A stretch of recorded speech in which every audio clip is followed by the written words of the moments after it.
Good morning everyone. So I'm back with my next video.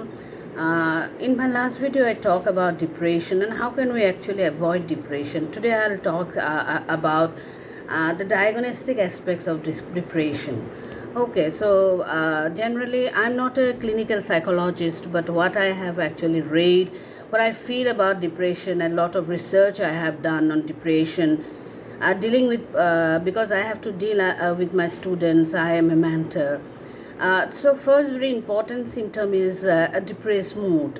We often see young people having depressed mood. Now this is not the time that you should have depressed mood. Why should you have depressed mood?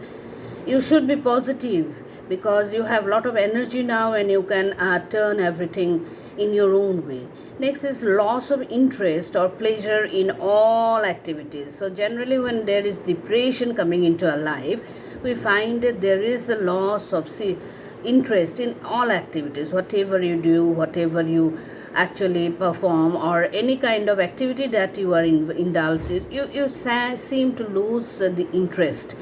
Then a large increase or decrease in appetite or weight. Okay, so there will be a drastic change in appetite. There will be, I think, increase in weight, or in some cases there might be decrease in weight. Appetite also, it's very much linked to weight loss and weight gain. Then insomnia, that we say sleeplessness. As I told in my previous video that sleep is very important, but one fails to get that enough sleep, then it is a sign of depression. Next, slowing of physical movements. Nowadays we find that we tend to stop physical movements, or we try to avoid exercise. That is not a very good symptom. That is also one intense physical fatigue, tiredness. Okay, intense physical fatigue, slowing of physical movements. These two are very important symptoms of depression. You should not take into consideration that depression is a mental attitude, is a mental disease. But in dealing with depression, a psychologist, clinical psychologist will look into all, consider all these points, whether your movements, physical movements are slowing down, whether you have intense fatigue or tiredness.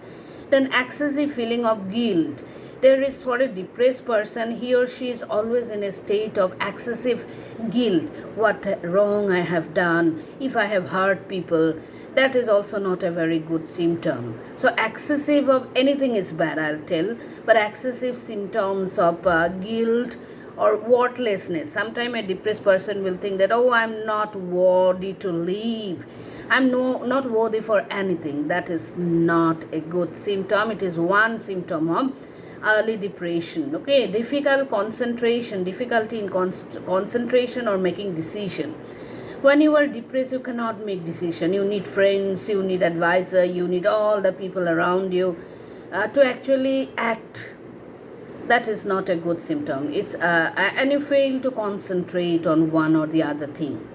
Last very important thing is frequent thoughts of death or suicidal capacity, suicidal activity. Okay, so when your depression goes to a state when you have this negative thoughts that I'm of no use, I'll die, I need to die, I feel suicidal motive all the time, that means your depression is going into a bad phase. You need to go and knock at the psychologist's door, otherwise it cannot be treated. Okay, so with that I come to an end of the diagnostic approach of depression.